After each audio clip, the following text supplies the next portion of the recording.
Assalamualaikum warahmatullahi wabarakatuh.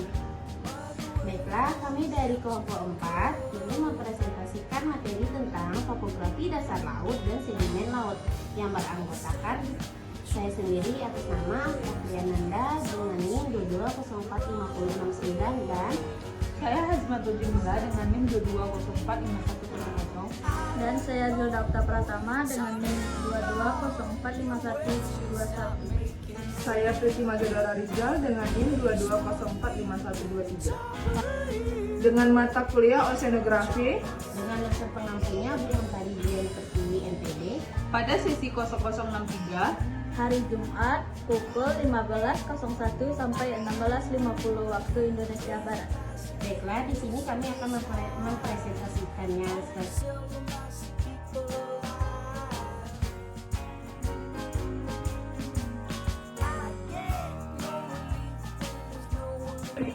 Baiklah, materi selanjutnya yang akan saya jelaskan yaitu tentang gunung laut. Sebelumnya kita akan mempelajari tentang materi gunung laut, yaitu permukaan bumi ini terdiri atas daratan dan lautan.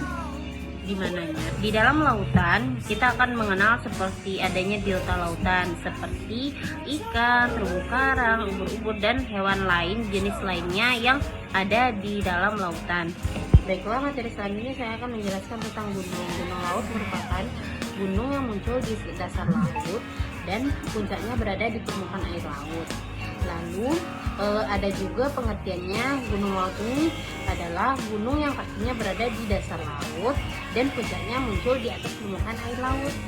Contoh gunung laut yang ada di Indonesia seperti Gunung Legata di Pulau Serua, yang kedua Gunung Serawerna di Pulau Teon, selanjutnya Gunung Wetan di Laut Banda, lalu Gunung Banda Api di Laut Banda. akan membacakan tentang palung laut. Palung laut merupakan cekungan yang sangat curam yang ada di dasar laut. Cekungan ini diapit oleh semacam tebing sehingga sangat curam. Palung laut merupakan depresi topografi sempit yang merupakan bagian terdalam dari dasar atau lantai samudra. Ciri-ciri yang dimiliki oleh palung laut berbeda dengan batas konvergen. Palung laut ini dapat kita bayangkan sendiri seberapa dalamnya.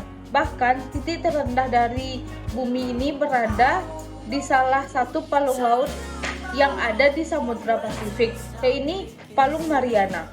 Palung Mariana mempunyai kedalaman hingga mencapai 10.923 meter.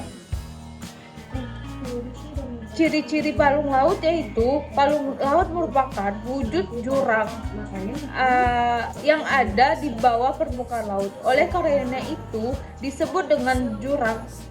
Lempeng tektonik adalah bagian paling atas bumi dengan fenomena yang muncul akibat proses pergerakan dan mempengaruhi tinggi rendah dari bumi tersebut. Secara langsung, adanya proses pergerakan ini membuat pengaruh signifikan pada penampakan permukaan bumi yang dinamis.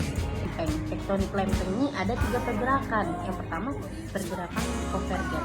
Pergerakan konvergen ini adalah merupakan pergerakan di lempeng yang terjadi yang saling mendekat sehingga menimbulkan tumbukan yang terjadi di zona konvergen.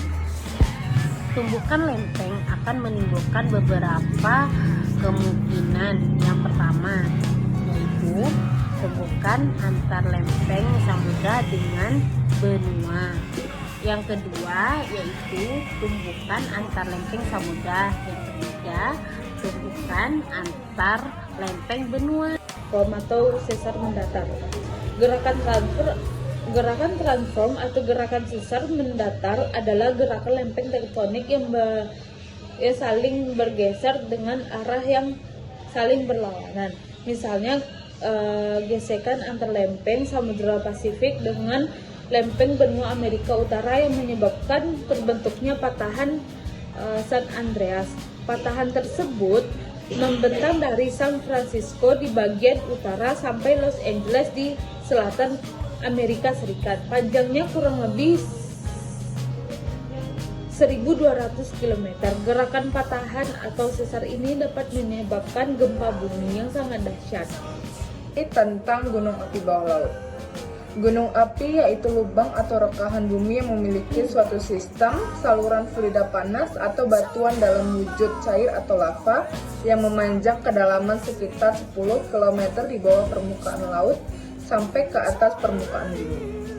Jadi, gunung api bawah laut merupakan gunung api yang berada di bawah permukaan laut. Gunung api bawah laut juga salah satu komponen dalam lantai bawah samudra, sesuatu yang masih aktif di bawah permukaan air dan menghasilkan material-material vulkanik. Beberapa gunung api bawah laut ditemui sebagai gunung laut atau seamounts. Pada umumnya dijumpai dalam kedalaman antara 1.000 meter sampai 4.000 meter. Diperkirakan ada sekitar 30.000 buah gunung api bawah laut yang tersebar di seluruh penjuru dunia. Namun hanya beberapa saja yang masih dipelajari oleh para ilmuwan di dunia. Gunung api bawah laut terbentuk pada daerah pemekaran kerak samudra atau zona divergen. Karena adanya arus konveksi yang berlawanan atau saling bertolak belakang, menyebabkan kedua lempeng semakin menjauh. Pada proses ini menyebabkan zona pemekaran yang menjadi tipis.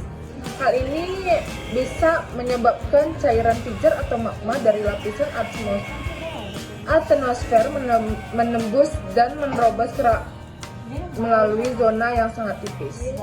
Karena pengaruh pendinginan secara tiba-tiba akibat temperatur yang sangat berbeda, menyebabkan magma ini membeku secara tiba-tiba dan membentuk gugusan gunung api bawah laut yang masih aktif. Pada umumnya, pada daerah gugusan gunung api bawah laut dijumpai lava bantal akibat pembekuan yang secara tiba-tiba karena terjadi melalui kontak langsung dengan air. Pada umumnya ini, gunung api yang terbentuk pada zona ini mempunyai ukuran yang cukup besar. Pembentukan gugusan api bawah laut berada pada sepanjang daerah pemekaran lantai samudra. Gunung api bawah laut dibagi menjadi 8 bagian. Yang pertama itu ada awan uap air, yang kedua ada air, yang ketiga itu strata, keempat itu ada aliran lahar, keempat saluran magma, yang kelima ruang magma seperti tanggul, yang kedelapan lava bantal. Baik, Sedimen laut. Sedimentasi merupakan proses pengendapan material hasil erosi di tempat tertentu. Adanya bahan yang terendap dapat disebabkan oleh beberapa kondisi seperti material yang terbawa angin, aliran air, dan gletser. Materi yang mengendap bisa disebabkan oleh berbagai hal, misalnya materi terbawa angin, aliran air, dan gletser. Material atau bahan yang mengendap itu kemudian akan bersatu lalu membentuk jenis batuan baru yang disebut dengan batuan sedimen. Berdasarkan penyebabnya, sedimentasi terbagi menjadi 3 jenis antara lain. Yang pertama, sedimentasi akuatis. Sedimentasi akuatis adalah pengendapan materi yang terbawa oleh air. Maka dari itu, sedimentasi akuatis bisa disebut juga dengan sedimentasi air sungai. Sedimentasi akuatis biasanya terjadi di daratan rendah dan sungai. Hasil dari sedimentasi akuatis adalah tipas aluvial atau dataran banjir. Yang kedua ada sedimentasi aeolis. Sedimentasi ini juga dapat disebut sebagai sedimentasi angin. Sesuai dengan julukannya, sedimentasi ini terjadi karena angin membawa bahan-bahan yang kemudian mengalami pengendapan. Dataran yang terbentuk dari proses sedimentasi aeolis adalah gumuk pasir. Yang terakhir ada sedimentasi marin. Sedimentasi ini juga dapat disebut sebagai sedimentasi air laut, yang merupakan proses pengendapan material yang terjadi karena adanya material yang terbawa oleh gelombang air laut.